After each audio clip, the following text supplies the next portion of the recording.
Hello students, welcome back. आज हम लोग स्टार्ट करेंगे द प्रोडक्टिव मैकेनिज्म।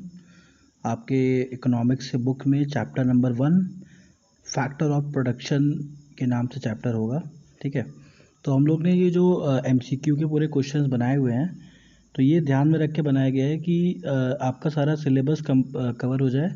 और साथ ही साथ कुछ क्वेश्चन ऐसे हैं जो कि आपके जैसे all of the above answer है, तो इसका ये मतलब मत समझिएगा कि आंसर इतना इजी एग्ज़ाम में पूछेगा। क्योंकि सिलेबस पूरा कवर करना था, इसलिए हम लोग ने बहुत सारे क्वेश्चन में ऑल ऑफ द अबव का आंसर दे दिया है, ताकि आप हर एक हेडिंग उसका याद कर लें। ठीक है, तो ऑब्जेक्टिव ये है कि जो भी आप अगर आप मान लीजिए नोट्स नहीं पढ़ पा रहे हैं किसी कारण से, तो आप अगर एमसीक्यू भी लर्न कर लें तो आप बहुत सारे क्वेश्चंस अपने एग्ज़ाम के लगा सकते हैं। तो स्टार्ट करते हैं MCQ. The production of goods and services required the use of certain resources which are termed as। देखते हैं क्या होता है सही आंसर। आंसर है थर्ड है फैक्टर ऑफ प्रोडक्शन। तो फैक्टर ऑफ प्रोडक्शन क्या है कि जो हम लोग गुड्स एंड सर्विसेज को प्रोड्यूस करने में जो चीज़ें हम लगाते हैं, उसी को हम लोग उन सारे रिसोर्सेज को हम फैक्टर ऑफ प्रोडक्शन कहते हैं। ठीक है, मतलब कोई भी चीज़ बनाने के लिए कुछ भी जो हमारा लगता है वो हमारा फैक्टर ऑफ प्रोडक्शन कहलाता है। अब फैक्टर ऑफ प्रोडक्शन क्या होता है वो हम लोग आगे देखेंगे। Anything which help in the process of production is called factor of production. तो ये भी एक अच्छा डेफिनेशन आपको मिल गया कि anything which help in the process, कोई भी ऐसा चीज़ जो हमको हेल्प करता है प्रोडक्शन में, उसको हम फैक्टर ऑफ प्रोडक्शन कहते हैं। कोई भी चीज़ बनाने के लिए, कोई भी आप चिप्स बना रहे हो, आप बिस्किट बना रहे हो, कोई भी चीज़ बना रहे हो, उसको बनाने के लिए जितना भी चीज़ आपको लग रहा है वो उसको हम लोग बोलेंगे फैक्टर ऑफ प्रोडक्शन। तो ये जो डेफिनेशन किसने दिया है, तो इसका आंसर तो सामने आ ही गया। Answer number 2 बेनहम। अब आते हैं next. Factor of production includes. अब देखिए ये क्वेश्चन में फैक्टर ऑफ प्रोडक्शन में बहुत सारी चीज़ें दी हुई हैं। ठीक है, तो क्या इसका सही आंसर है वो हमको समझना है। Land, labour, capital, enterprise, land, labour, production, capital, planning, land, labour, capital. तो देखते हैं क्या है सही आंसर। तो आंसर है फर्स्ट। तो याद कर लीजिए एकदम इसको अच्छे से, लैंड, लेबर, कैपिटल, इंटरप्राइज, यही होता है फैक्टर ऑफ प्रोडक्शन। ठीक है, और ये एकदम एग्ज़ाम में पूछता ही पूछता है, तो इसको अच्छे से लर्न कर लीजिए। अब आते हैं next. Dash includes upper surface of soil and free gift of nature such as air, water, climate, forest, river etcetera. तो इसका भी आंसर नीचे दे दिया है। थर्ड है लैंड। तो लैंड इकोनॉमिक्स में हम लोग लैंड में सब कुछ लेके आते हैं। ऐसे नॉर्मली लैंड हमारे लिए क्या है, ज़मीन है, लेकिन इकोनॉमिक्स में air, water, climate, forest, river, जितना भी चीज़ हमें फ्री गिफ्ट ऑफ नेचर मिलता है सबको हम लैंड ही कहते हैं। अब आते हैं next. Dash means all type of human work, physical as well as mental work done with the view to income. तो कोई भी ह्यूमन वर्क है, ठीक है, चाहे वो फिज़िकली करे चाहे वो मेंटली करे, उसको हम क्या बोलेंगे। तो सही आंसर है आपका लेबर। ठीक है, तो इकोनॉमिक्स में लेबर की डेफिनेशन एकदम अलग है। ठीक है, जितने लोग भी ऑफिस में काम कर रहे हैं उनको हम लोग लेबर बोलते हैं, और जितने लोग नॉर्मली काम कर रहे हैं उनको भी हम लेबर ही बोलते हैं। लेकिन यहाँ पे समझना आपको ये है कि जो ऑफिस में जो काम कर रहा है वो मेंटल वर्क कर रहा है, और जो खेत में काम कर रहा है, एग्रीकल्चर से रिलेटेड काम कर रहा है, वो फिज़िकल वर्क कर रहा है। ठीक है, तो इकोनॉमिक्स में दोनों ही कैटेगरी लेबर में ही आता है। क्लियर है। अब आते हैं next. Dash is produce means of production. तो क्या है प्रोड्यूस मीन्स ऑफ प्रोडक्शन। तो सही आंसर है आपका कैपिटल। कैपिटल एक प्रोड्यूस मीन्स ऑफ प्रोडक्शन उसको बोलते हैं। क्यों? क्योंकि कैपिटल हमको जनरेट करना पड़ता है। ठीक है ना, अभी हम लोग आगे कैपिटल फॉर्मेशन पढ़ेंगे तो आपको कॉन्सेप्ट क्लियर हो जाएगा। तो कैपिटल का जो ये कॉन्सेप्ट है ये कैपिटल फॉर्मेशन से आता है। ठीक है, तो इसीलिए भी हम लोग आगे पढ़ेंगे तो उसको हम लोग डिस्कस करेंगे। तो अभी तक के लिए आप ये याद कर लीजिए कि capital is produce means of production. अब आते हैं next. Dash hire the employees by paying rent, wages and interest as a reward. कौन हायर करता है एम्प्लॉयज़ को? Land, labour, capital, enterprise. तो सिंपल सा आंसर है एंटरप्राइज। ठीक है, तो एंटरप्राइज मतलब एक फर्म, एक बिजनेस हायर करता है एम्प्लॉयज़ को, ठीक है, और उनको सैलरी देता है, वेजेस देता है, और अगर लोन लिया हुआ है तो इंटरेस्ट देता है। तो ये सारा कुछ एक एंटरप्राइज का काम होता है। अब आते हैं next. Dash we means the capacity of a piece of land piece of land to produce a crop. तो क्या है? Dash we mean the capacity of piece of land to produce a crop. Factor of production, productivity of land, productivity of labour, none of the above. सही answer है आपका productivity of land. तो इसका मतलब समझिए ध्यान से, productivity of land we mean the capacity of piece of land to produce a crop. जैसे मान लीजिए दो ज़मीनें हैं, ठीक है, एक फर्टाइल है, एक कम फर्टाइल है, एक ज़्यादा फर्टाइल है, एक कम फर्टाइल है। तो ज़्यादा जो फर्टाइल है वो ज़्यादा प्रोडक्शन करेगा, ठीक है। तो प्रोडक्टिविटी ऑफ लैंड जो होता है वो डिपेंड करता है उसकी कैपेसिटी पे कि वो कितना अनाज निकाल के दे रहा है, ठीक है। मान लीजिए हमने राइस की खेती की है, तो एक से हमको मिल रहा है 100 कुंटल ऑफ राइस और एक से मिल रहा है 20 कुंटल ऑफ राइस। तो सिंपल सी बात है, 100 कुंटल ऑफ राइस वाला जो लैंड है वो ज़्यादा प्रोडक्टिव है, ठीक है। तो आपको यहाँ पे यही समझना है कि प्रोडक्टिविटी ऑफ जो लैंड होती है वो बताती है कि एक लैंड की प्रोडक्शन करने की क्षमता कितनी है। क्लियर है? अब आते हैं नेक्स्ट।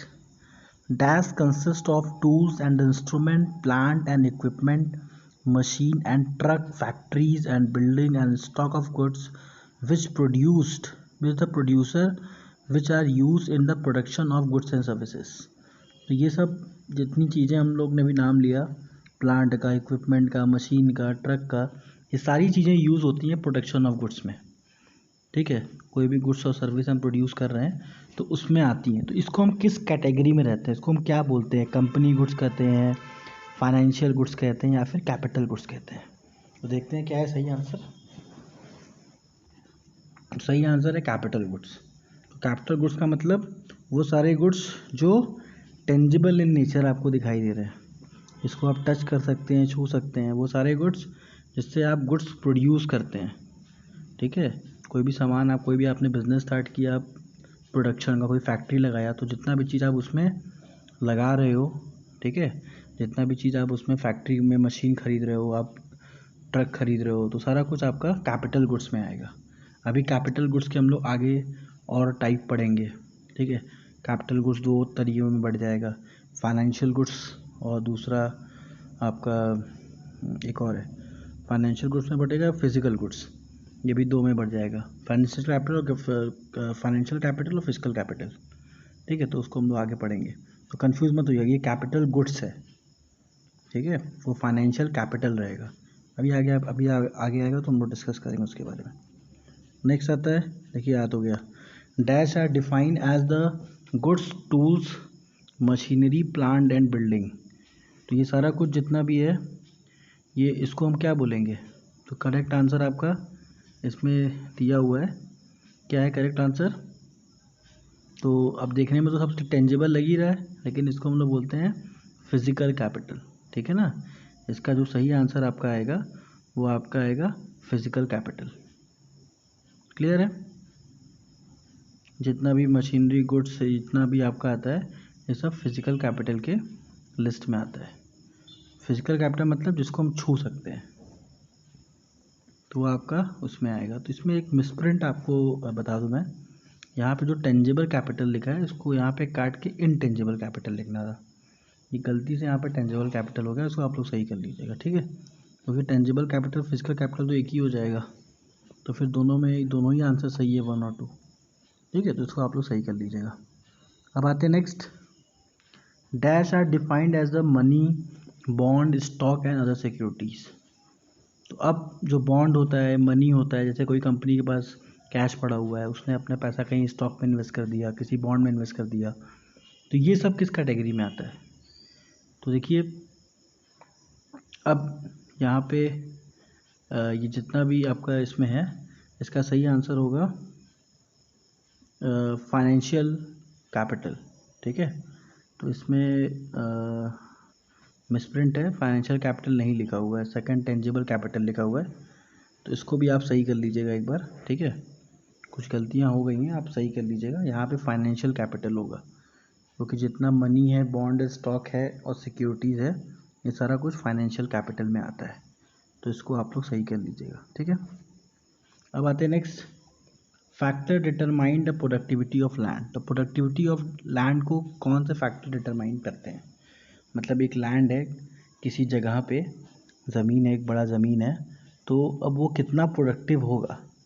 ठीक है, उसको कौन कौन से फैक्टर्स डिफाइन करेंगे? सही आंसर है 4, ऑल ऑफ द अबव।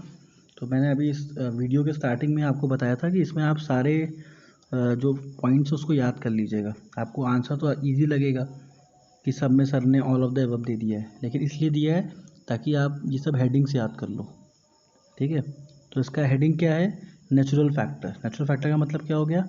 कोई ऐसा लैंड जो पानी के आसपास हो, तो उसका प्रोडक्टिविटी अच्छा ही होगा, और जो पानी से बहुत दूर है, नदी वदी के बहुत दूर है, उसकी प्रोडक्टिविटी कम होगी। साइज़ ऑफ होल्डिंग, आपका लैंड बहुत बड़ा है तो प्रोडक्शन करने में उसमें थोड़ा सा ईजी होगा, छोटे लैंड में प्रोडक्शन करने में दिक्कत होता है।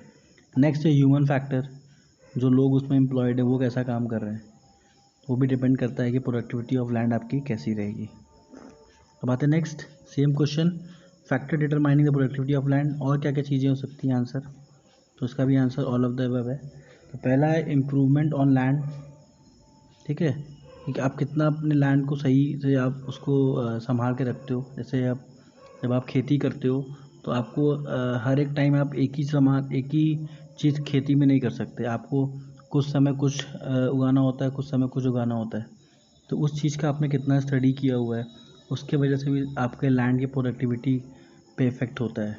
उसके बाद लोकेशन ऑफ लैंड, आप किस लोकेशन में हो, पंजाब में हो तो वहाँ का प्रोडक्शन अलग होगा, यूपी में हो तो यहाँ का प्रोडक्शन अलग होगा। ठीक है, उसके बाद ऑर्गेनाइजेशन, मतलब आपके पास व्यवस्था कैसी है पैसे की, कि आप उस प्रोडक्टिविटी आप इम्प्रूव भी कर सकते हो फर्टिलाइज़र यूज़ करके। तो ये सब भी इम्पॉर्टेंट पॉइंट है लैंड की प्रोडक्टिविटी को लेके। अब आते फिर से वही question, factor determining the productivity of land, फिर से वही आपको याद कराने के लिए। तो पहला स्टेट है, मतलब गवर्नमेंट का अगर हेल्प है तो लैंड प्रोडक्टिव बन सकता है। जैसे जो गरीब लोग हैं, गरीब फार्मर्स हैं, अगर गवर्नमेंट उनको हेल्प कर रही है तो ऑटोमेटिक उनको काफ़ी फ़ायदा मिलता है गवर्नमेंट से, और अपने लैंड को वो अच्छा बना सकते हैं। अवेलेबिलिटी ऑफ कैपिटल, पैसे की व्यवस्था आपके पास है, तब भी आप अच्छे खाद का यूज़, अच्छे केमिकल का यूज़ करके अपने लैंड को अच्छा कर सकते हो। ठीक है, बहुत सारे मतलब अलग अलग तरीके के केमिकल्स भी आते हैं, अब तो बायोडिग्रेडेबल चीज़ें भी आती हैं, बहुत सारी चीज़ें होती हैं जो आपके लैंड को अच्छा बना सकती हैं। अगर आपके पास कैपिटल है तो आप कर सकते हैं। नेक्स्ट है ओनरशिप ऑफ लैंड, आप ओनर हो उस लैंड के, तो ये भी डिपेंड करता है। अगर आपने लैंड किराए पे ली हुई है तो फिर प्रोडक्टिविटी डिस्टर्ब हो सकती है। तो बहुत सारे फैक्टर्स हैं। ठीक है, तो इतने फैक्टर्स तो कम से कम आप याद कर ही लीजिए। अब आते हैं next, characteristics of labour. Labour का क्या कैरेक्टरिस्टिक्स होता है? Labour is perishable, labour is inactive, an active factor of production, labour can not be separate from the labourer. सही answer all of the above. फिर से वही बात, आपको याद कराने के लिए ऐसा क्वेश्चन बनाया गया है ताकि आपको याद हो जाए कि कैरेक्टरिस्टिक्स में क्या क्या चीज़ें होती हैं। आप ये तीनों पॉइंट याद कर लो। पहला है लेबर इज़ पेरिशेबल, मतलब लेबर जब तक है तभी तक वो काम करेगा, अपने घर गया तो कोई काम नहीं, पेरिशेबल है, शॉर्ट पीरियड ऑफ टाइम के लिए होता है। नेक्स्ट है labour is active factor of production, active होता है लेबर, ह्यूमन बीइंग है। ठीक है, next labour can not be separate from the labourer. अब लेबरर क्या है और लेबर क्या है? जो भी वो काम है, जो काम करता है वो लेबर करता है, जो आदमी है उसको हम लेबरर कहते हैं। ठीक है, तो उन दोनों को सेपरेट नहीं कर सकते। अब डॉक्टर को उसके प्रैक्टिस से सेपरेट तो कर नहीं सकते। ठीक है, डॉक्टर है तो वो प्रैक्टिस करेगा ही। आते हैं next, characteristics of labour are, labour sell his labour not himself. जो एक लेबरर होता है वो अपने लेबर को सेल करता है। ठीक है, यहाँ पे लेबरर होना चाहिए। लेबरर उसको बोलते हैं, जो एक आदमी है वो लेबरर है, वो अपने लेबर को मतलब अपने सर्विसेज को सर्व करता है, अपने आप को नहीं बेचता। लेबर इज़ मोबाइल, मतलब लेबर एक जगह से दूसरी जगह ट्रांसफ़र हो सकता है। कभी दिल्ली में काम कर रहा है, कभी मुंबई में काम कर रहा है, तो कहीं पे भी जा सकता है। ठीक है, उसके बाद लेबर डिफर्स इन एफिशिएंसी। लेबर अलग अलग तरीके के होते हैं। किसी लेबर का सैलरी 10,000 पर मंथ है, किसी लेबर का सैलरी 30,000 पर मंथ है। तो यहाँ पे लेबर की एफिशिएंसी के हिसाब से उसकी सैलरी डिफाइन होती है। तो उसका सही answer all of the above है। नेक्स्ट आते हैं कैरेक्टरिस्टिक ऑफ लेबर में और भी चीज़ें हैं। बहुत बड़ा था कैरेक्टरिस्टिक, इसीलिए मैंने इसको इस फॉर्म में बना दिया ताकि आप लोग इसको लर्न कर लें अच्छे से। अभी हम लोग आगे चल के आपको अलग से टेस्ट पेपर्स भी वीडियो में भेजेंगे ताकि आप लोग एग्ज़ाम की प्रिपरेशन कर सकें। ठीक है, अभी आप लोग ये जितना भी MCQ हम दे रहे हैं नोट्स की तरह याद करते जाइए। ठीक है, फिर आपको आपकी एलिजिबिलिटी मतलब आपको आया कि नहीं आया उसको टेस्ट करने के लिए अभी एक अलग से इसमें मैं भेजूँगा आपको, मतलब वीडियो बनाऊँगा, फिर उसको आप लोग पढ़िएगा। अभी आप अपना प्रिपरेशन के पॉइंट ऑफ व्यू से ये सारा कुछ MCQ बनाया गया है। ठीक है, labour can improve its efficiency, सही बात है। कोई भी लेबर है अपनी एफिशिएंसी को बढ़ा सकता है ज़्यादा ट्रेनिंग लेके, ज़्यादा वर्क कर करके। Next, in elastic supply of labour, labour unlimited तो है नहीं, इन इलास्टिक सप्लाई है, लिमिटेड है। Labour can improve it efficiency, ये भी सही बात है। कोई भी लेबर अच्छा काम नहीं कर रहा है, ट्रेनिंग ले, मेहनत करे तो अपनी एफिशिएंसी को इम्प्रूव भी कर सकता है। तो उसका भी सही आंसर आपका ऑल ऑफ द अबव है। अब आते हैं नेक्स्ट, कैरेक्टरिस्टिक्स ऑफ लेबर। ये लेबर का लेबर, हाँ इन इलास्टिक की तो वही सेम क्वेश्चन आ गया। अब आते हैं next, labour characteristics of labour. Demand for labour is derived, labour की डिमांड डिराइव्ड होती है। क्यों? अब आपको घर बनवाने का मन है तो ऑटोमेटिक लेबर की डिमांड होने लगी, तो ये डिराइव्ड डिमांड में आता है। ठीक है, labour has less bargaining power, ऐसा माना जाता है। इंडिया में थोड़ा सा लेबर जो होते हैं, हमारे यहाँ के लेबर लॉ थोड़ा सा कमज़ोर है, तो उसकी वजह से लेबर को जानकारी ना होने, कमज़ोर तो नहीं है लेकिन लोगों को जानकारी न होने की वजह से उनके पास परचेजिंग पावर उनकी बड़ी कम होती है। ठीक है, मतलब वो बार्गेनिंग नहीं कर पाते कि हाँ मेरा जो वेजेस है वो बढ़ाइए घटाइए, ये सब बार्गेनिंग नहीं कर पाते, तो उनकी बार्गेनिंग पावर बड़ी कम होती है। Labour is both means and and, तो लेबर अपने हिसाब से डिसाइड करता है उसको कब कितना काम करना है और कब उसको ख़त्म करना है। ठीक है, तो बोथ मीन्स भी है एंड भी वही है, तो ऑल ऑफ द अबव इसका सही आंसर है। नेक्स्ट आते हैं,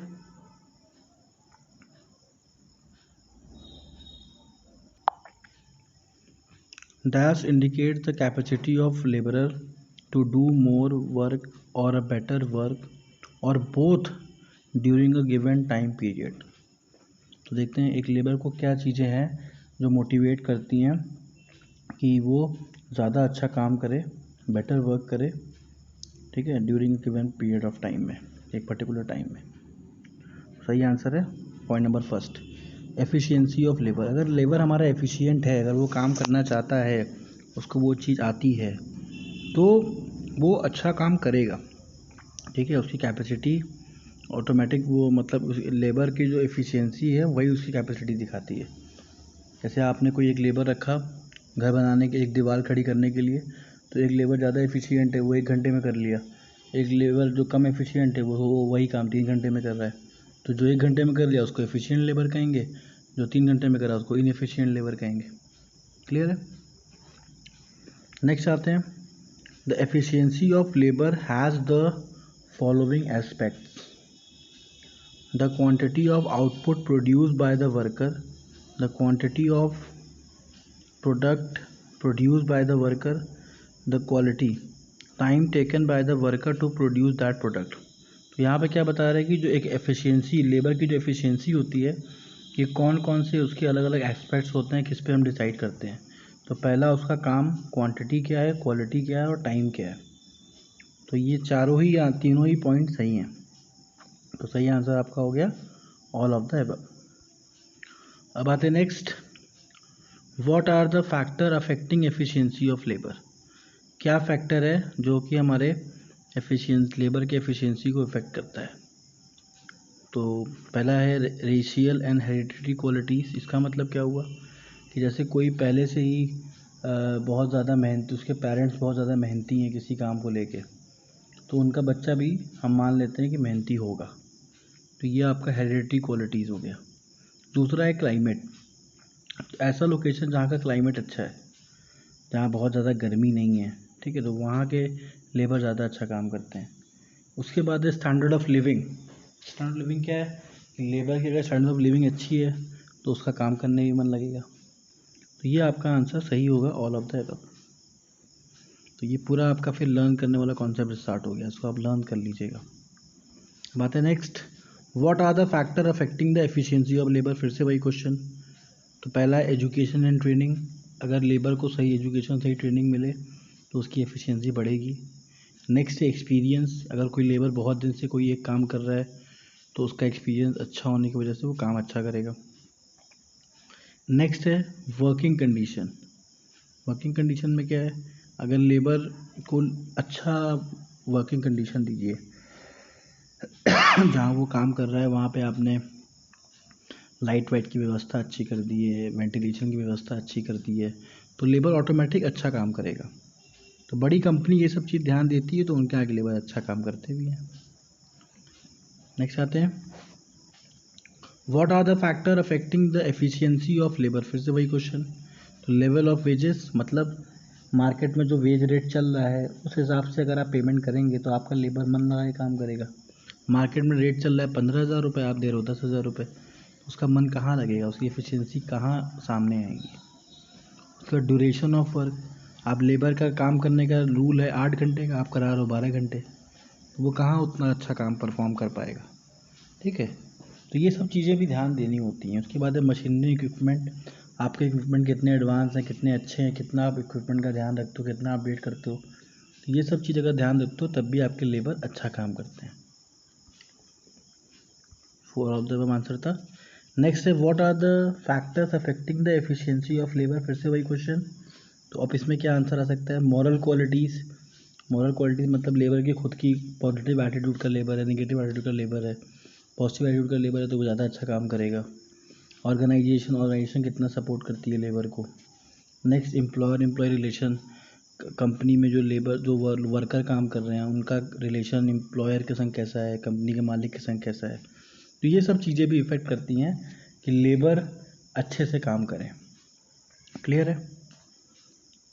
अब आते हैं next, what are the cause of low efficiency of labour in India. ये भी याद करने वाला क्वेश्चन है, आपको पूरे पॉइंट्स याद करने होंगे। तो लो एफिशिएंसी ऑफ लेबर मतलब इंडिया में हमारे जो लेबर है वो क्यों इतना एफिशिएंट नहीं है, बाकी जगह के लेबर ज़्यादा एफिशिएंट क्यों है। तो पहला है इंडिया में हॉट क्लाइमेट। हॉट क्लाइमेट होने की वजह से लेबर ज़्यादा अपना पूरा 100% नहीं दे पाते। दूसरा है लो वेजेस, हमारे यहाँ पैसे भी बहुत कम मिलते हैं, जो मिनिमम वेजेस गवर्नमेंट ने फिक्स किया उससे भी कम मिलते हैं। उसके बाद इनकॉन्जेनियल इन्वायरमेंट। इनकॉन्जेनियल का मतलब क्या होता है, अनहाइजेनिक, साफ़ सुथरा हम जगह प्रोवाइड नहीं करते लेबर को, तो इसलिए भी लेबर थोड़ा सा काम करने में अपना पूरा एफिशिएंट तरीके से काम नहीं कर पाता। सही आंसर आपका होगा all of the above. Next आते हैं, what are the causes of the low efficiency of labour. और क्या चीज़ें हैं, पुअर टेक्नोलॉजी, थोड़ा सा टेक्नोलॉजी में हम लोग पीछे हैं, इसलिए हमारे लेबर सीख भी नहीं पाते और अच्छा काम भी नहीं कर पाते। दूसरा है माइग्रेटरी करेक्टर, हमारे लेबर बहुत ज़्यादा माइग्रेट करते हैं, एक जगह काम अच्छा नहीं मिला तुरंत दूसरी जगह, पेशेंस लेवल अच्छा नहीं है। ठीक है, तो माइग्रेट करते जाते हैं अलग अलग जगह पे, तो वो सीख ही नहीं पाते काम को, बस उनका समय माइग्रेट करने में ही बीत जाता है। नेक्स्ट है एजुकेशन एंड ट्रेनिंग। तो एजुकेशन एंड ट्रेनिंग में क्या है कि सही एजुकेशन ट्रेनिंग उनको नहीं दी जाती, सही एजुकेशन सही से तरीके से उनको ट्रेन नहीं किया जाता। अगर किया जाए तो वो अपने एफिशिएंसी को और इम्प्रूव करें। सही आंसर पता चल गया। अब आते हैं next, dash we means the increase in the stock of the capital goods and which are use for the more production. तो क्या है, देखते हैं क्या सही आंसर है। सही आंसर है कैपिटल फॉर्मेशन। कैपिटल फॉर्मेशन का मतलब क्या होता है, कैपिटल फॉर्मेशन का मतलब होता है कि आप अपने कैपिटल गुड्स के स्टॉक को बढ़ा रहे हो, आप नया बिल्डिंग खरीद रहे हो, नया मशीन खरीद रहे हो, नए ट्रक्स खरीद रहे हो। क्यों कर रहे हो, क्योंकि आपको ज़्यादा प्रोडक्शन करना है, ठीक है। तो इसको हम लोग कैपिटल फॉर्मेशन कहते हैं। कैपिटल गुड्स समझते ही हो, पिछले में मैंने बताया ही था, ट्रक हो गया, गुड्स ये सब हो गया। अब इसी में कैपिटल फॉर्मेशन क्या होगा, उन चीज़ों को और ज़्यादा इकट्ठा करना, तो वो कैपिटल फॉर्मेशन हो जाएगा। नेक्स्ट आते हैं formula, capital formation is equal to total investment minus क्या होगा, इंटरेस्ट, डेप्रिसिएशन, लेबर, लैंड, क्या होगा, तो आंसर होगा सही डेप्रिसिएशन। जो भी आपका डेप्रिसिएशन है उसको अगर आप माइनस कर देते हो तो पता चल जाता है कि आपका कितने का कैपिटल फॉर्मेशन होगा। जैसे हमने 40 लाख रुपीज़ का ट्रक खरीदा और 1 साल यूज़ किया, अब उसमें 5 लाख का डेप्रिसिएशन लग गया, तो अगर कैपिटल फॉर्मेशन पूछा जाएगा तो 40 लाख नहीं बोलेंगे, हम बोलेंगे 35,000 रुपीज़, ठीक है। क्योंकि टोटल इन्वेस्टमेंट 40 लाख था, उसमें से डेप्रिसिएशन हमने माइनस कर दिया 50,000, तो अब बचा कितना, केवल 35 लाख। अब उसका ओरिजिनल जो दाम है ट्रक का 35 लाख मिल रहा है, तो उसी को हम लोग कैपिटल फॉर्मेशन 35 लाख ही मानेंगे और उसको हम नेट इन्वेस्टमेंट भी कहते हैं। नेक्स्ट आते हैं what are the process of capital formation. तो कैपिटल फॉर्मेशन करने के लिए हमें क्या करना है, अब देखिए यहाँ पे आपको सही ऑर्डर देखना है कि पहले सेव करें, फिर सेव को मोबिलाइज़ करें, फिर उसको इन्वेस्ट करें, या फिर पहले इन्वेस्ट करें फिर मोबिलाइज़ करें सेविंग को, फिर क्रिएट करें सेविंग को।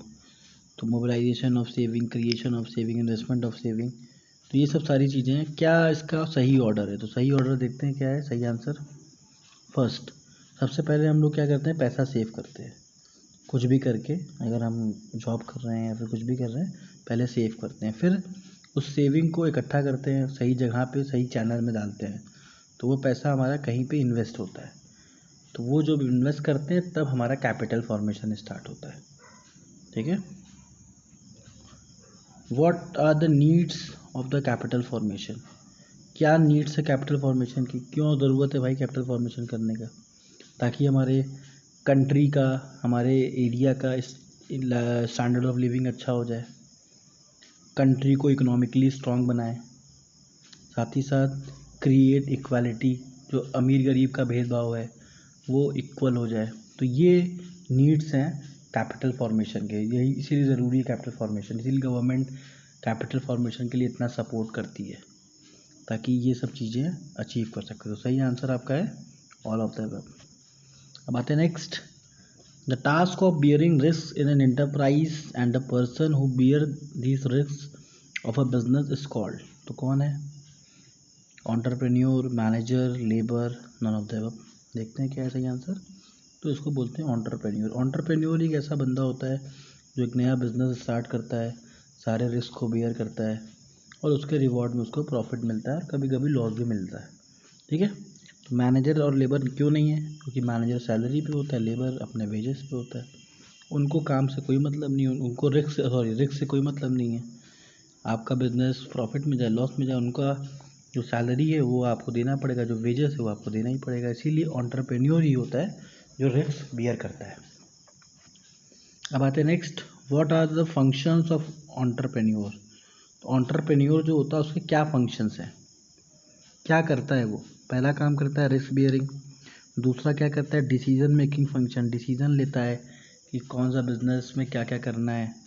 कोऑर्डिनेशन एंड सुपरविजन, जो भी एम्प्लॉयज़ को रखा हुआ अपने अंडर में उनसे कोऑर्डिनेट करना, उनको सुपरवाइज करना। तो ये भी आपको सारे पॉइंट्स इसके लर्न करने पड़ेंगे। तो सही आंसर आपका है all of the above. Next आते हैं, what are the functions of entrepreneurs. Functions क्या क्या हैं एंटरप्रेन्योर्स के, तो choice of the technique of production, innovation function और डिस्ट्रीब्यूटिव फंक्शंस। तो ये सारे फंक्शंस हमारे एंटरप्रेन्योर के हैं, क्योंकि एंटरप्रेन्योर डिसाइड करता है कौन सा टेक्निक हमको यूज़ करना है, लेबर इंटेंसिव करना है या फिर कैपिटल इंटेंसिव करना है। भाई पैसे की दिक्कत नहीं है तो कैपिटल इंटेंसिव करो, सारे मशीन्स ले आओ। पैसे की दिक्कत हो तो लेबर बुला के काम कराओ। इनोवेशन फंक्शन, नया नया चीज़ आपको बिजनेस में क्या करना है, ठीक है। डिस्ट्रीब्यूटिव फंक्शन, किस चीज़ों से किस लेवल से आपको चीज़ों को डिस्ट्रीब्यूट करना है, कैसे उसको एग्जीक्यूट करना है, वो सारा कुछ एंटरप्रेन्योर डिसाइड करता है। तो उसका सही आंसर आपका ऑल ऑफ द अबव है। अब आते हैं next, what are the role of entrepreneur in economic development. तो एक एंटरप्रेन्योर हमारे इकोनॉमिक डेवलपमेंट में क्या करता है, भाई एंटरप्रेन्योर ही तो है जो हमारे इकोनॉमी को चला रहे हैं। आप सोचिए, गवर्नमेंट के पास इतनी जॉब थोड़ी ना है कि सबको जॉब दे दें, तो एंटरप्रेन्योर्स ही हैं जो इकोनॉमी चला रहे हैं, बहुत जॉब क्रिएट करते हैं। तो आंसर क्या है, इंक्रीज इन आउटपुट, आउटपुट बढ़ाता है, सही बात है। मोबिलाइज ऑफ सेविंग, जो सेविंग हम करते हैं उसको इन्वेस्ट करना, सब काम एंटरप्रेन्योर करता है। जनरेशन ऑफ एम्प्लॉयमेंट अपॉर्चुनिटीज़, लोगों को रोज़गार देना, ये भी काम एंटरप्रेन्योर ही करता है। तो इसका सही answer all of the above. Next same वही क्वेश्चन, तो इसका आंसर इंक्रीज इन जीडीपी, जो कंट्री का जीडीपी होता है, ग्रॉस डोमेस्टिक प्रोडक्ट, वो भी बढ़ाने का काम एंटरप्रेन्योर का है। ज़्यादा प्रोडक्शन करेगा, ज़्यादा बिजनेस करेगा तो कंट्री की जीडीपी भी बढ़ेगी। Less dependence on other countries, entrepreneur अगर अच्छा सामान डेवलप करे तो हमें चाइना से सामान नहीं मंगाना पड़ेगा, ठीक है, हम इंडिया से ही सारा सामान ही खरीद लेंगे, हमारी कंट्री डिपेंडेंट नहीं होगी। नेक्स्ट है बैलेंस रीजनल डेवलपमेंट, अगर सब जगह एंटरप्रेन्योर्स रहें तो गांव भी डेवलप करे, शहर भी डेवलप करे।